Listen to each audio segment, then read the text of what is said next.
Louvado seja nosso Senhor Jesus Cristo, para sempre seja louvado. O Senhor esteja convosco, Ele está no meio de nós.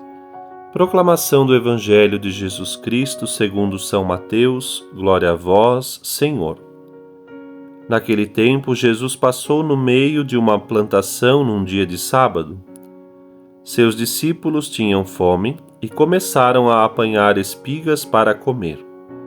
Vendo isso, os fariseus disseram-lhe: Ora, os teus discípulos estão fazendo o que não é permitido fazer em dia de sábado.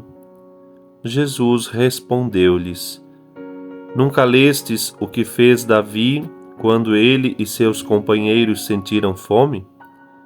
Como entrou na casa de Deus e todos comeram os pães da oferenda, que nem a ele nem aos seus companheiros era permitido comer, mas unicamente aos sacerdotes?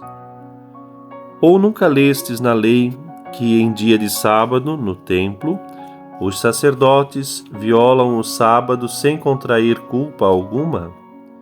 Ora, eu vos digo, aqui está quem é maior do que o templo.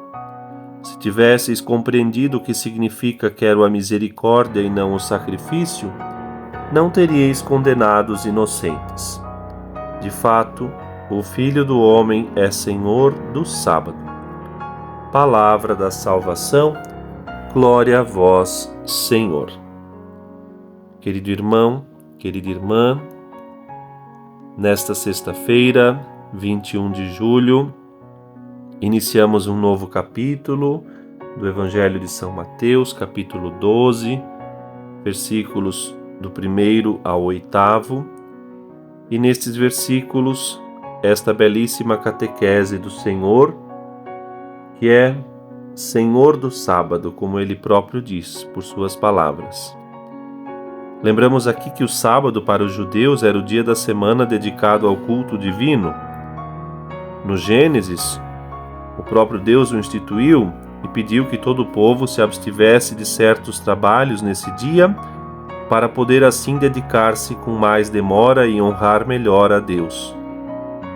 Com o passar do tempo, os rabinos, os mestres da lei, complicaram este preceito, e na época de Jesus já havia pelo menos 39 espécies de trabalhos que eram estritamente proibidos para o dia de sábado.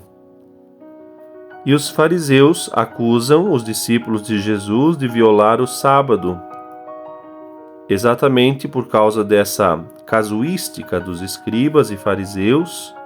Arrancar as espigas seria quase que equivalente a debulhar, enfim, fazer um trabalho agrícola proibido, portanto, para o dia de sábado. E nosso Senhor rebate aquela acusação dos fariseus com 4 razões. 4 razões que têm a sua origem na história com o profeta Davi.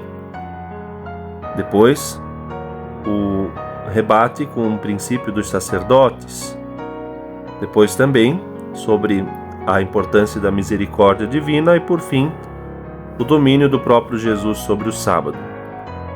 Falando de Davi, exemplo conhecido e certamente para aqueles que ouviam as palavras de Jesus, já acostumados a ler esse trecho que está lá em Samuel, quando Davi, fugindo da perseguição do rei Saul, pede ao sacerdote do santuário de Nobe para que lhe dê alimento para si e para seus homens.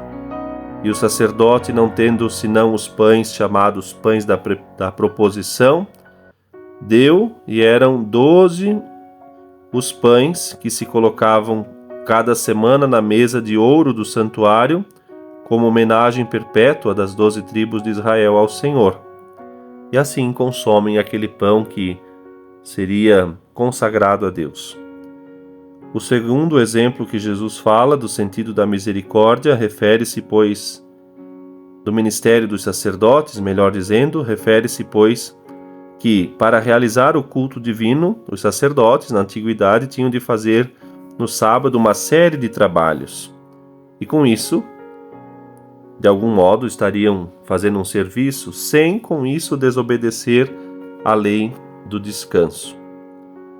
E depois as outras duas razões que naturalmente se observa pela própria pessoa de Jesus, o sentido da misericórdia de Deus e o sentido do próprio Jesus como Senhor do sábado. Com esta palavra, nosso Senhor vem fortemente nos orientar para que possamos, firmes na fé, perseverar, sem nos ocuparmos apenas com os preceitos, as aparências, o cumprimento das normas pela simples norma. O Senhor nos chama para uma vocação muito mais santa, fazer as coisas como uma correspondência de amor a Ele. E por isso hoje pedimos a graça de corresponder com verdadeiro amor àquele que nos ama desde a origem, aquele que é tão somente a única fonte do amor. Que Deus nos abençoe e que possamos viver este Evangelho na certeza de não apenas cumprir as coisas, mas por amor sermos capazes de caminhar na fidelidade. Deus te abençoe.